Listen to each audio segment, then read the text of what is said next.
Thank you, Leoncio, and thank you for this opportunity to be a part of the conference.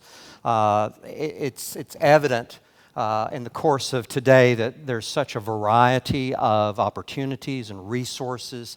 I recall approximately, probably more than 20 years ago, receiving a phone call from the school system where I lived, and in an area of 100,000 people, there were 2 adults who played chess and were members of the Chess Federation. 2 in an area of 100,000. And so we began helping to develop the program, to train teachers. I tell people, in our glory days, we had 5 adults who could play chess and help organize activities.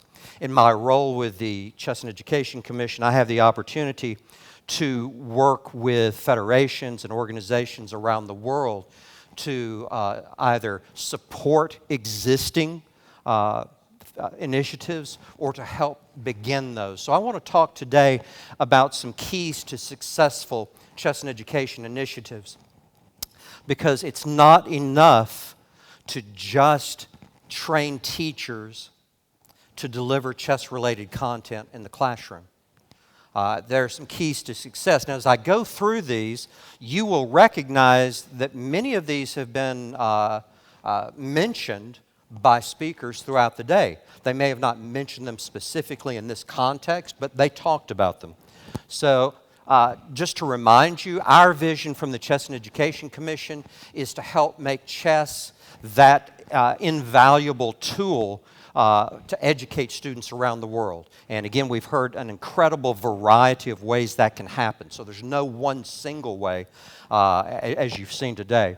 And but the goal is to build academic and 21st century skills and to access all students.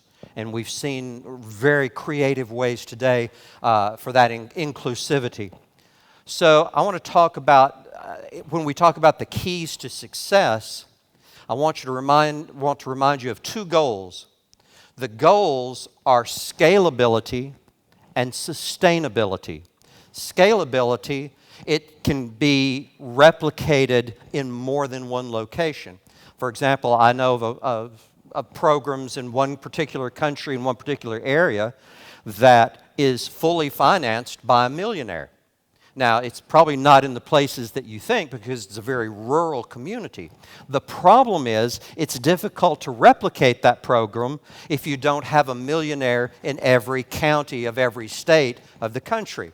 So we're looking at scalability, how do you expand, but then also sustainability. Because here's the challenge. In what I have seen over 20 years of experience, 90% or more of existing chess programs of all kinds are one person away from extinction. Let me say that again. 90% or more of our existing programs are one person away from extinction. It may be that the teacher leaves. It may be a particular student leaves, or a parent who leaves. Or they could remain in place, but a new administrator comes in and says, we're not doing chess anymore. And I've talked with people who've had that experience. So our goals are sustainability and scalability so that the program doesn't end when one person enters the picture or leaves the picture. So we want to talk about some keys to success. The first one is vision. And you've heard from a number of presenters today about their vision for how to use chess in the classroom or in a school setting or in a setting for counseling. But the key is, what is that vision and how do you communicate it? We'll talk about the communication next, but let me spend just a moment in terms of the vision, because if it's not clear for you, it will not be clear for those that you're trying to convince that they should follow this vision. So you need to be very specific. What is it that you're trying to achieve? And we could spend an hour just talking about developing that vision, but you need to understand that that vision needs to be clear. And you need to be able to, when we talk about chess, for those who are better chess players than I, they understand this even better, is when we start the opening, we also have the end game in mind. Same thing for these programs. What would this look like if we were to achieve it? That's part of the vision. But then we need to be able to communicate that vision to potential stakeholders. And therein lies the challenge, because sometimes we do not know the language of the people to whom we are communicating. Years ago, I used to receive presentations that people were giving to educators. And I'm reading through their presentation, and I'm thinking, I wouldn't put chess in schools based on this. And the educators that you just spoke to, they may have been polite, but they're not going to do anything because you didn't communicate in their language.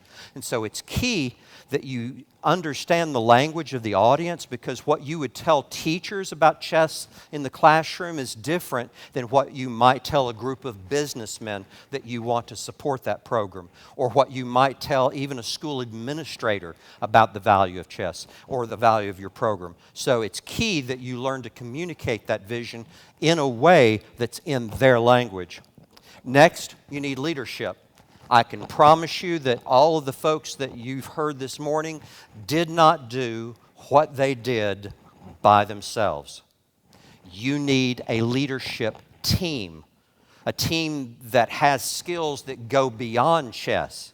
I mean, you think about the organization that went behind the festival yesterday and what we're experiencing today, that took more than one person. And so if you're thinking about a national initiative, or even a regional initiative, you need a team that has skills in project management, in raising funding, in PR. There are a lot of, you need people to help you with the communication. So you need a team to help build it so that it is scalable and sustainable. Obviously, you need support. But you need more than just financial support. Money's not always the issue. Yes, without money, there's not a lot that you can do, but you can have money, but if you do not have support, let's say, of the Ministry of Education, or in some countries it may be someone on a more local level, if you do not have that kind of support, you will not get far. And so you need to develop that support. Who are your stakeholders? And you need to think broadly, because it's not just teachers, it's not just the education community, but it could be government, it could be business, it could be parents, it could be organizations within society who want to see improvement. Think about who your stakeholders could be. Obviously, you do training and you offer resources. And the training will be tailored to fit the needs of your program. If your focus is on social emotional learning, the training will look a little bit differently than if you're working on some other aspect of chess in the classroom.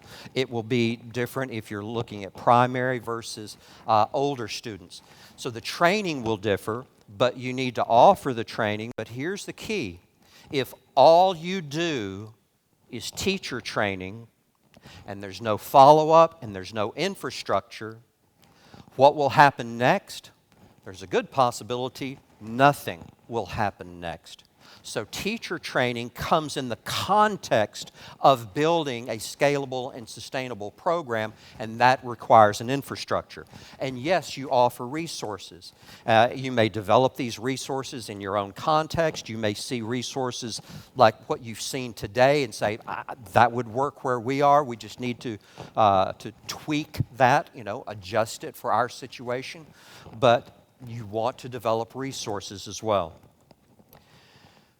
But after you've done the training, and as you're providing resources, you also want to create community. How do you connect the teachers and the students and the parents to the people who actually funded the project? From the funders' aspect, how do they know that their dollars were spent wisely? How are you including them in your communication? It is not enough to say, thank you for the money. I'll see you next year when I need more. There has to be ongoing communication, and part of that is by building a sense of community. How are you going to communicate with the teachers after the training? If they need help, who do they contact? So building that infrastructure that includes community is important. Adaptive thinking. As in a game of chess, when somebody makes an unexpected move, you have to adapt. As we've heard from other speakers, far more qualified in chess than I am. But it's true in life, and it's true in these kinds of projects. Leadership will change. You'll lose people. You will lose schools, or some decision will be made, and you will have to adapt what you're doing. And so you need to be prepared for that. If you have a vision and it cannot be adapted to the situation, there's a strong possibility that you will not be successful over the long haul. So you need to have adaptive thinking in mind, in place, and be ready to do that. You will also need persistence. Persistence is born out of passion. And so you will face challenges such as teachers will leave, new administration comes in. How will you respond? Part of that is reminding yourself why you did this in the first place. It's worth the effort. You make a difference. And at the end of the day, why are you doing that? Because you believe chess changes lives. So what about you? You have all these keys to success. For some of you, you're thinking about starting. Will you become a partner in education? Will you help to implement a chess and education initiative?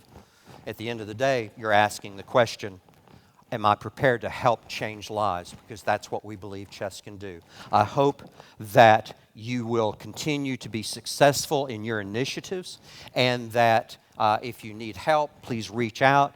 We're always ready to help you at whatever stage you are. So wish you every success. Thank you again for this opportunity.